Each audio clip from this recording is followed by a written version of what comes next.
ይቅርታ መጠየቅ አቁም፣ ይቅርታ ተሳስቻለሁ፣ ይቅርታ አድርግልኝ። እነዚህ ቃላት ገና ከልጅነታችን ጀምሮ እንደ መልካም ስነ ምግባር ተቆጥረው ተጋተናል። ስህተት ስንሰራ ይቅርታ እንድንጠይቅ፣ ሰው ስናስቀይም አንገታችንን እንድንደፋ ተምረናል።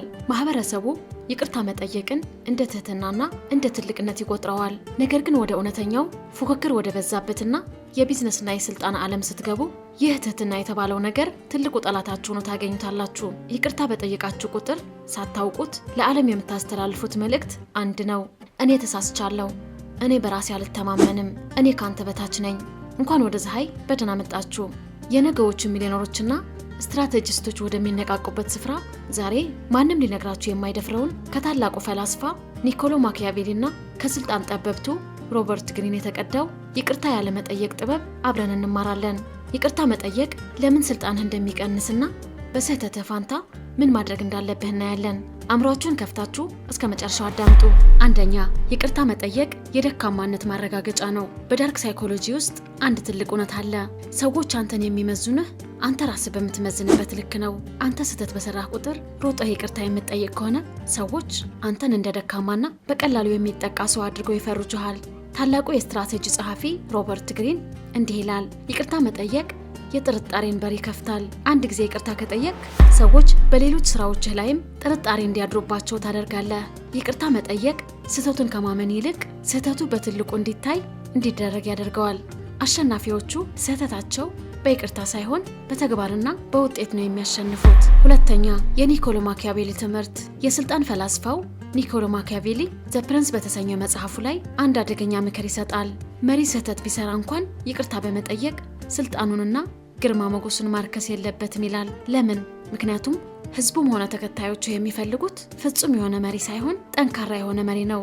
ይቅርታ ስትጠይቅ ፍትሐዊ ልትመስል ትችላለህ፣ ነገር ግን ደካማ መሆንህን ያረጋግጠሃል። ጠላቶችህ ይህንን ደካማነትህን ተጠቅመው ሊያጠቁህ ይነሳሉ። በቢዝነስ ዓለምም ቢሆን ለደንበኛ ወይም ለአጋርህ ይቅርታ ባበዛህ ቁጥር ዋጋህ እየረከሰና የድርድር ጉልበትህን እያጣህ ትሄዳለህ። ሶስተኛ፣ የማብራሪያ ወጥመድ።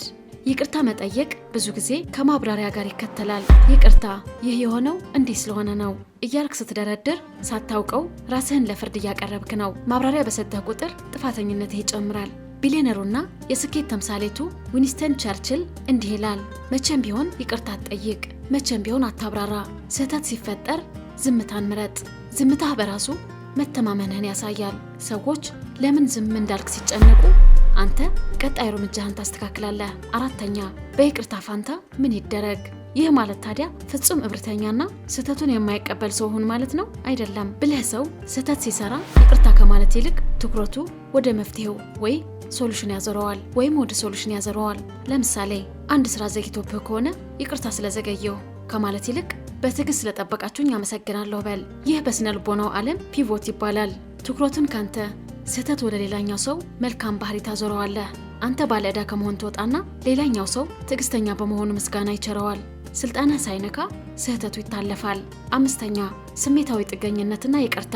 በግንኙነት ውስጥ ወይም ሪሌሽንሽፕ ደጋግሞ ይቅርታ የሚጠይቀው ሰው ሳያውቀው የሌላኛው ሰው ስሜታዊ ባሪያ ይሆናል። ይቅርታ በበዛ ቁጥር ሌላኛው ሰው አንተን የመቆጣጠርና የመቅጣት ስልጣን እንዳለው ይሰማዋል። እውነተኛ ክብር የሚመጣው ስህተት ባለመስራት ሳይሆን ለሰራኸው ስህተት ኃላፊነት ወስደህ በማረም ነው።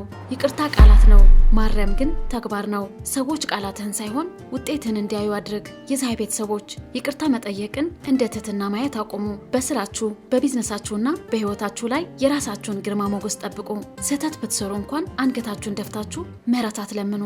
ይልቁንም በዝምታና በጠንካራ ስራ ስህተታችሁን አርሙት። ዓለም የምታከብረው የተጸጸተው ሳይሆን ስህተቱን አምኖ ወደፊት የሚገሰግሰውን አሸናፊ ነው። ይህንን ቪዲዮ ከመጨረሳችን በፊት አንድ ወሳኝ መልእክት አለ። በፀሐይ አካዳሚ በትሬዲንግ በድሮፕ ሾፒንግ እና በኤትሴ ሱቆች አማካኝነት እንዴት ውጤታማ መሆን እንደምትችሉ በተግባር እናሳያለን። ይቅርታ መጠየቅ የሚጠበቅበትን ተቀጣሪ መሆን ይብቃህ። የራስ ቢዝነስ መሪ ሁን። አሁኑኑ በዲስክሪፕሽን ላይ ባለው ሊንክ ተመዝገቡ። ቪዲዮ ስለጠቀማችሁ ላይክ አድርጉ። አዳዲስ የቢዝነስና የአስተሳሰብ ትምህርቶችን ለማግኘት ፀሐይ ቻናላችንን ሰብስክራይብ ያድርጉ። አቅምህን ገንባ፣ ነፃነትህን አውጅ።